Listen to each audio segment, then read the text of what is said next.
So these are my monthly listeners. Let's see, July, June. Yep, January here. This is when I got added to the editorial playlist. Boom, look at that. Look at that ridiculous boost. What is up, my fellow household appliances? It's your boy L.Dre. It's been a minute. We're back with another video. As some of you may know, I recently hit 1 million monthly listeners on Spotify. Right now, at this very second, I currently have 1,272,000 monthly listeners. So in today's video, I'm just going to give you some tips and tricks on how you can grow your presence on Spotify by telling you how I got here, pretty much everything I did to get to 1 million monthly listeners on Spotify. I've always loved music, I've always wanted to do music, but I didn't know how to make money from it. And I always thought, as a producer, the only way to make money is to sell beats or to get placements working with artists and stuff like that. I think it's just so important that you have people like me and like Lucian and a whole bunch of other people who are producers and have really built themselves up as an artist. If you're a rapper, singer, whatever you are, if you just stay and watch this full video and just hear me out, listen to my experience, I'm more than sure you can find some tips that will be beneficial to you and that could help you out. So without further ado, let's get into it.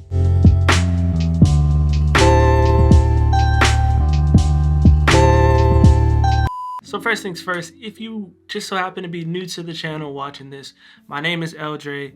I'm a producer based in Los Angeles, and I specialize in what people will call lo-fi hip-hop, or what I would just call chill beats. All right, first thing I want to note that my experience is going to be different from anybody else's, but essentially my music recently took off. I want to say like towards the end of 2019. My music started taking off thanks to TikTok. So I did this remix of Frank Ocean's Shibuya. This was like kind of the height of TikTok, so I posted a video of it. It went viral. Somebody made a dance to it. It went even more viral. And in order to capitalize off of all this viralness, I decided to make an EP, an instrumental EP, because the Shibuya remix, it was like a funk vibe, still kind of chill. So I just released the instrumental with like 4 other similar instrumentals, and I made my EP called Funk With Me. So if you go on Spotify, you can check it out.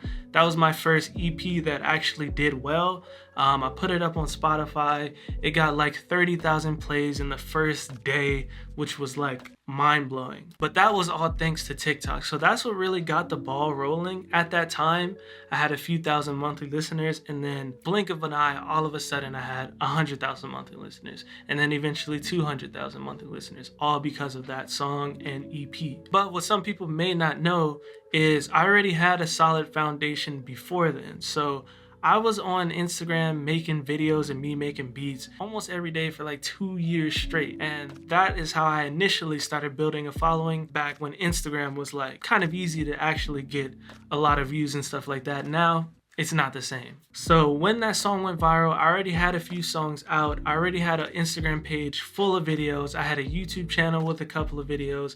I already had a few things in the making. I also had the skill already. Like, I was already making beats for like 5 years before that. So to some people that saw that song go viral, they're like, oh, look at this overnight success.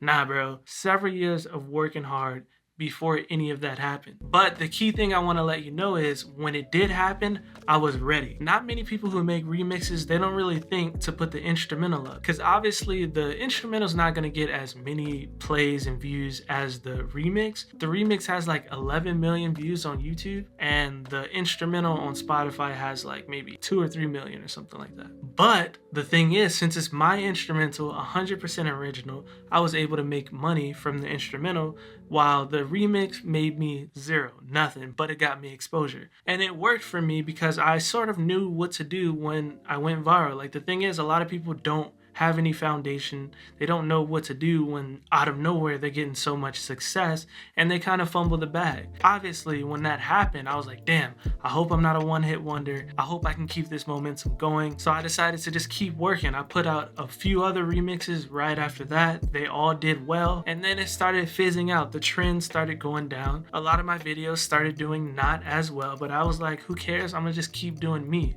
So I remained in the chill space. I remained doing lo-fi stuff. tough. But that was pretty much my strategy. Make lo-fi remixes of songs, post the instrumentals on Spotify, and that's how I get money. YouTube didn't make me money, but Spotify did. And the good thing about TikTok is, for some reason, people love to go outside of TikTok and actually listen to your music.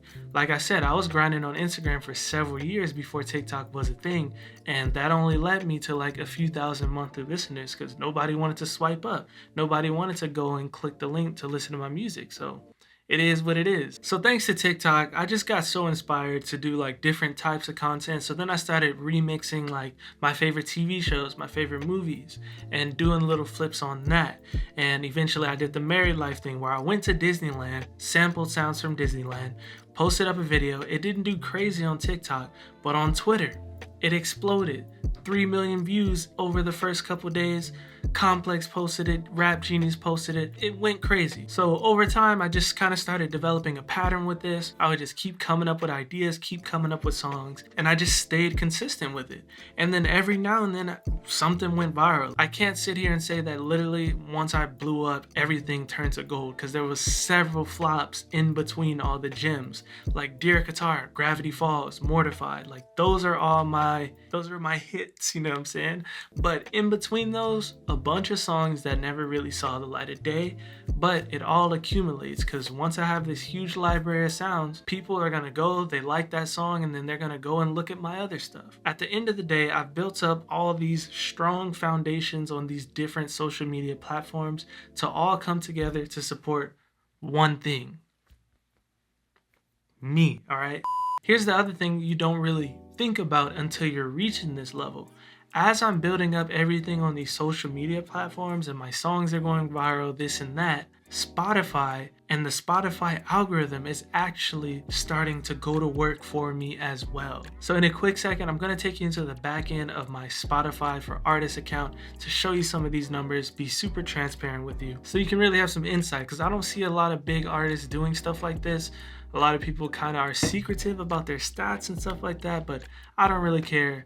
I just want to show you guys, motivate you, inspire you, whatever it is. But yeah, there's a bunch of different Spotify playlists. There's the Spotify radio, there's the release radar. There's a bunch of different things that just accumulate, you know what I'm saying? Everything you've done from building your Instagram to building your Twitter to building your TikTok, once those people start coming to Spotify and following you on Spotify, it gets the ball rolling until a point where I'm not gonna say you don't need the social media platforms, but I'll tell you this. A while ago, any song I release would have to be tied to a viral song on TikTok or YouTube in order for it to do well on Spotify. So literally, I would have a song like Dear Qatar hit 1 million, and then I'll have an original song, there's no viral video connected to it or anything like that, that would only have like 20,000 plays. Now, since everything has come together and all of my followers from TikTok, whatever it may be, are also on my Spotify, following me on Spotify, I can release an original song,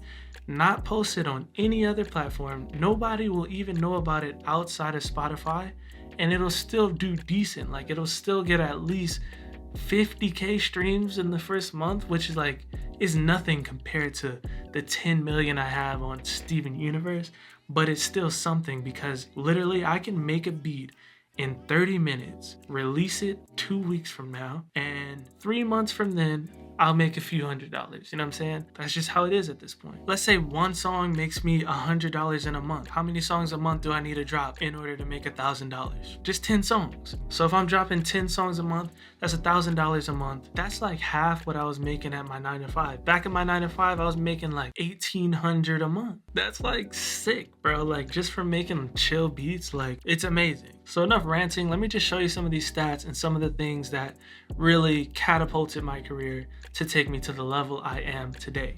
A few moments later. My song, Steven Universe, as you may know, it's been going crazy on TikTok, even Instagram, Twitter. It's just a viral song. At the end of 2020, it was actually one of my goals that I wrote down for the year, was to get on a Spotify editorial playlist.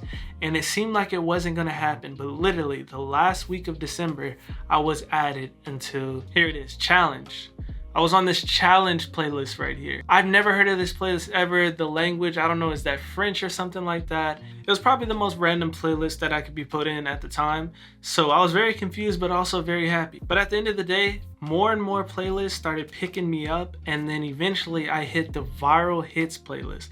Once I hit the viral hits playlist, I was out of there. I literally went from 700,000 to 1 million monthly listeners in maybe like a week. Like I said, I've built myself up all the way to like 500,000-600,000 monthly listeners editorial free. But once I got into those editorial playlists, to the moon.